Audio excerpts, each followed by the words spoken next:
ಕೇಂದ್ರ ಸರ್ಕಾರದ ಹೊಸ ರಸ್ತೆ ಕಾಯ್ದೆ ಸಂಬಂಧ ಲಾರಿಗಳ ಮಾಲೀಕರು ಮುಷ್ಕರಕ್ಕೆ ಮುಂದಾಗಿದ್ದಾರೆ. ಅನಿರ್ದಿಷ್ಟಾವಧಿ ಮುಷ್ಕರ ಅಂತ ನಿನ್ನೆಯಿಂದ ಅವರು ಆರಂಭ ಮಾಡಿದ್ದಾರೆ. ರಾಜ್ಯಾದ್ಯಂತ ಲಾರಿ ಮಾಲೀಕರು, ಚಾಲಕರು ಮುಷ್ಕರ ಪ್ರತಿಭಟಿಸ್ತಾ ಇದ್ದಾರೆ. ಅನಿರ್ದಿಷ್ಟಾವಧಿ ಮುಷ್ಕರಕ್ಕೆ ಮುಂದಾಗಿದ್ದಾರೆ ಸಾರಿಗೆಯ ಮಾಲೀಕರು, ಅಂದ್ರೆ ಲಾರಿ ಮಾಲೀಕರು. ಬೊಮ್ಮಸಂದ್ರ ಟ್ರಾನ್ಸ್ಪೋರ್ಟ್ ಓನರ್ಸ್ ಅಸೋಸಿಯೇಷನ್ ಇಂದ ಈ ಧರಣಿ ನಡೀತಾ ಇದೆ. ಬೊಮ್ಮಸಂದ್ರ ಸರ್ಕಲ್ನಲ್ಲಿ ಕೇಂದ್ರದ ವಿರುದ್ಧ ಧಿಕ್ಕಾರಕ್ಕೋಗಿ ತಮ್ಮ ಆಕ್ರೋಶವನ್ನು ಹೊರಹಾಕ್ತಾ ಇದ್ದಾರೆ. ಬೆಂಗಳೂರು ಹೊರವಲಯದ ಆನೇಕಲ್ ತಾಲೂಕಿನ ಬೊಮ್ಮಸಂದ್ರ ಭಾಗದಲ್ಲಿ ಈ ಪ್ರತಿಭಟನೆ ನಡೀತಾ ಇದೆ. ಅನಿರ್ದಿಷ್ಟಾವಧಿ ಮುಷ್ಕರ ಅಂತ ಹೇಳಿದ್ದಾರೆ. ಈಗಾಗಲೇ ಬಂದಿರುವಂತಹ ಹೊಸ ಕಾಯ್ದೆಯಿಂದ ತಮಗೇನು ತೊಂದರೆಯಾಗುತ್ತೆ ಅನ್ನೋದನ್ನ ಹೇಳಿದ್ದಾರೆ. ಒಂದು ಪಕ್ಷ ಹಿಟ್ ಅಂಡ್ ರನ್ ಆಯಿತು ಅಂದರೆ 10 ವರ್ಷಗಳ ಕಾಲ ಶಿಕ್ಷೆಯನ್ನು ಅನುಭವಿಸಬೇಕು, 7 ಲಕ್ಷ ದಂಡ ಕಟ್ಟಬೇಕು. ಈ ರೀತಿಯ ಕಾಯ್ದೆಗಳು, ಕಾನೂನುಗಳು, ನಿಯಮಗಳು ಇರೋದ್ರಿಂದಾಗಿ ಇದು ಲಾರಿ ಚಾಲಕರಿಗೆ, ಮಾಲೀಕರಿಗೆ ಬಹಳಷ್ಟು ಸಮಸ್ಯೆಯನ್ನು ಉಂಟು ಮಾಡುತ್ತೆ ಅನ್ನೋದನ್ನು ಕೂಡ ಹೇಳ್ತಾ ಇದ್ದಾರೆ. ಈ ಪ್ರತಿಭಟನೆಯ ಮೂಲಕ ಕೇಂದ್ರ ಸರ್ಕಾರಕ್ಕೆ ತಮ್ಮ ನೋವೇನು, ಬೇಡಿಕೆ ಏನು ಅನ್ನುವಂಥದ್ದನ್ನು ಮುಂದಿಡುವಂತಹ ಪ್ರಯತ್ನದಲ್ಲಿದ್ದಾರೆ. ಸೊ ಇದೀಗ ನೀವು ನೋಡ್ತಾ ಇದ್ದೀರಿ, ಬೊಮ್ಮಸಂದ್ರ ಟ್ರಾನ್ಸ್ಪೋರ್ಟ್ ಓನರ್ಸ್ ಅಸೋಸಿಯೇಷನ್ ಇಂದ ನಡೀತಾ ಇರುವಂಥ ಧರಣಿ. ಕೇಂದ್ರ ಸರ್ಕಾರಕ್ಕೆ ತಮ್ಮ ಬೇಡಿಕೆಯನ್ನು ಅವರ ಮುಂದಿಡುವಂತಹ ಎಲ್ಲ ಕೆಲಸಕ್ಕೂ ಈಗ ಲಾರಿ ಮಾಲೀಕರು ಮತ್ತು ಚಾಲಕರು ಮುಂದಾಗಿದ್ದಾರೆ.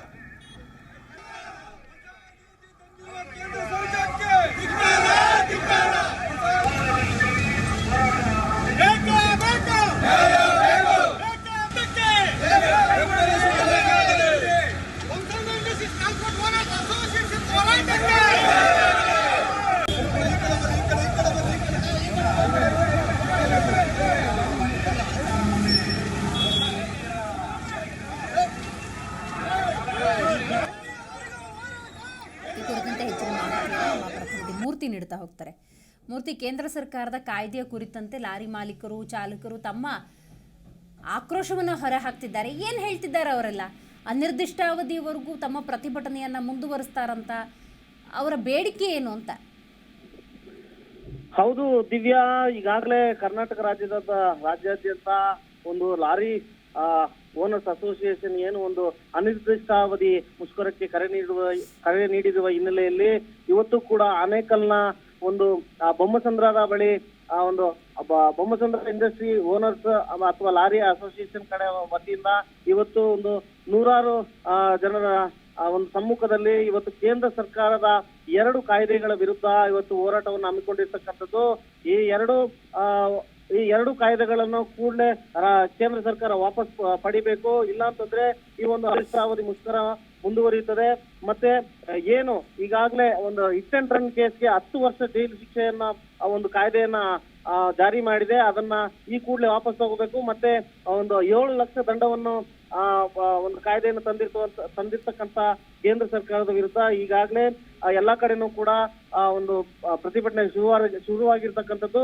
ಈಗಾಗಲೇ ಬೊಮ್ಮಸಂದ್ರದ ಬಳಿ ಒಂದು ಪ್ರತಿಭಟನೆ ಶುರು ಮಾಡಿದಂತಹ ಒಂದು ಬೊಮ್ಮಸಂದ್ರ ಇಂಡಸ್ಟ್ರಿಯಲ್ ಲಾರಿ ಅಸೋಸಿಯೇಷನ್ ನ ವತಿಯಿಂದ ಈಗ ಬೊಮ್ಮಸಂದ್ರದಲ್ಲಿ ಶುರುವಾಗಿದೆ. ತದನಂತರ ಆನೇಕಲ್ನ ಅತ್ತಿಬೆಲೆ ಗಡಿ ಭಾಗದಲ್ಲಿ ಕೂಡ ಮುಂದುವರಿಯಲಿದೆ.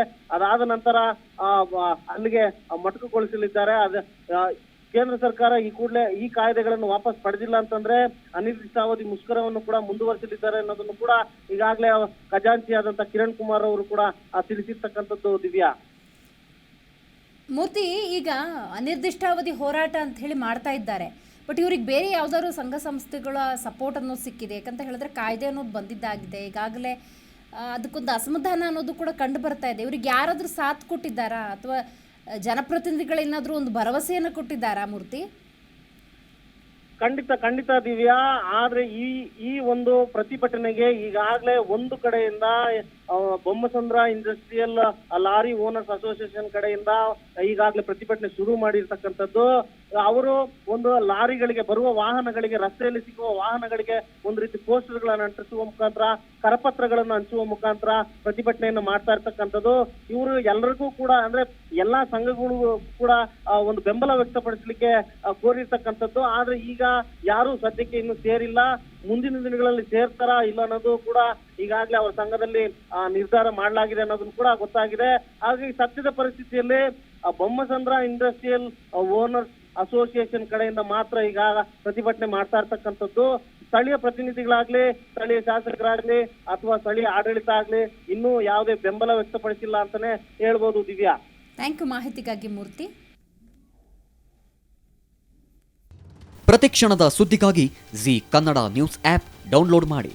Live TV, latest updates, entertainment, lifestyle, technology ಸುದ್ದಿ ನಿಮ್ಮ ಅಂಗೈಯಲ್ಲಿ.